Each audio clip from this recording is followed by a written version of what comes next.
What's going on YouTube? It's your girl Shelly back with another video, you guys. Thank you so much for all the love and support I've been getting on my YouTube channel. And on my channel, you guys, I will be discussing a lot of business topics, money management topics, and also giving you guys a first-hand look on what it takes to actually be a millionaire. So if those are some interesting topics that you'll like to learn more about, definitely subscribe to your girl's channel. Also follow me on all of my social media platforms at ShellyBarber77. Let's go ahead and get into the video for today.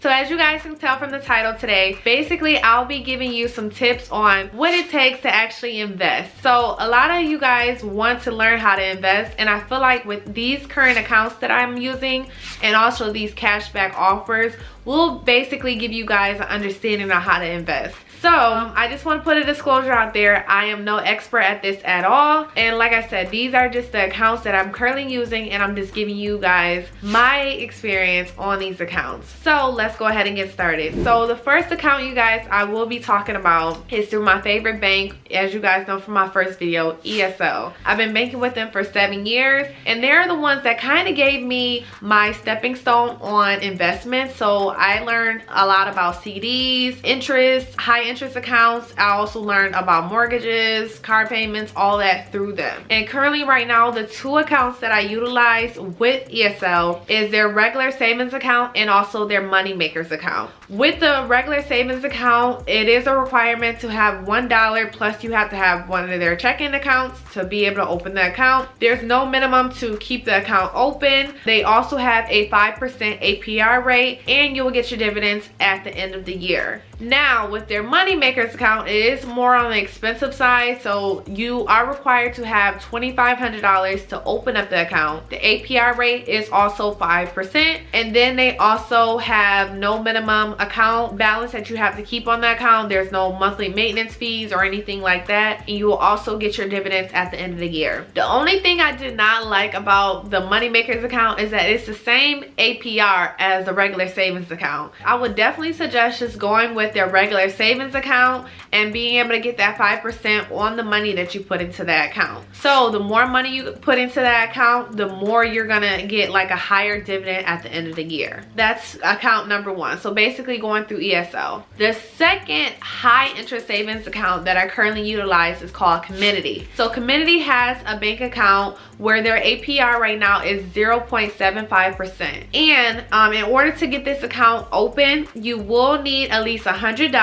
There's no minimum amount that you have to keep in that account to keep it active and open, and you also will receive monthly dividends, which is really nice. And then third account, you guys, is a newer account that I just started about 3 months ago. I learned about it through Google. I was just doing some random searching, and I wanted another high interest savings account, but I wanted it to be a little bit higher than the 5% I was getting from ESL and also the 0.75% at COMENITY. So I ended up finding Digital Federal Credit Union, you guys, and currently right now I'm investing $1,000 into that account, because right now if you invest $1,000 into their account, they will be giving you 6.17 on your as an APR for the full year, which is really nice, you guys. So with this type of account, you will need $5 to open it. There's no minimum amount that you have to keep in the account, but for the first $1,000 you will get that high interest rate, compared to if you put anything more than that into that account, you'll get that lower interest rate, or they call it a blended rate. So basically you'll still be getting at 6.17 on that $1,000, but the rest is going to be like a little bit lower. I think it's either 2 to 3%, which is really nice. And with that account, the only thing I do not like about it is the yearly dividends compared to COMENITY. ESL and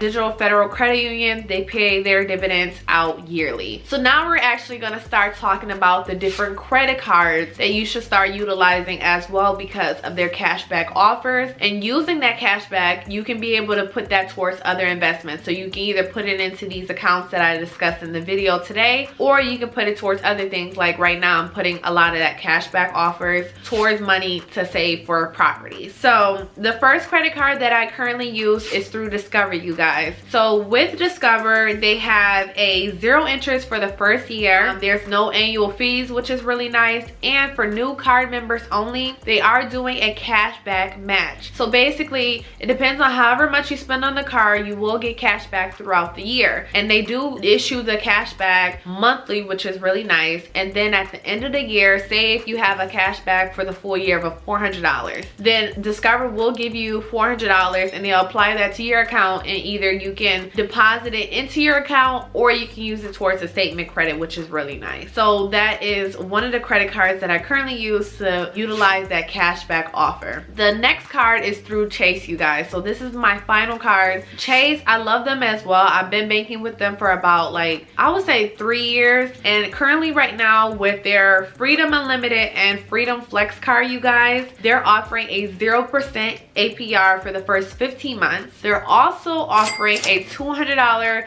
cash bonus, and you have to spend at least $500 to get this bonus. And plus right now, you guys, they're giving you 5% back on any gas purchases, which is really nice, especially with these gas prices. They're super high, so it's really good to, you know, start getting a card like this where you can get some cash back. But the number one thing I do want to put out there is that with the cashback offer, after you pay $6,000 on your credit card for gas, they will not be giving you that 5% anymore. The interest rate will be a little bit less, so that's the only negative part about that. But overall, those cards are pretty good. So with this video today, you guys, I just wanted to give you guys some basic accounts that you should definitely start to utilize, and also credit cards as well, to be able to help you with start learning about investments and also compound interest. I hope that this video was super helpful for you guys. If you do have any questions regarding any of these accounts or credit cards that I discussed, I will be linking all of the contacts down below in the description box so you can have more information. And also you can contact me directly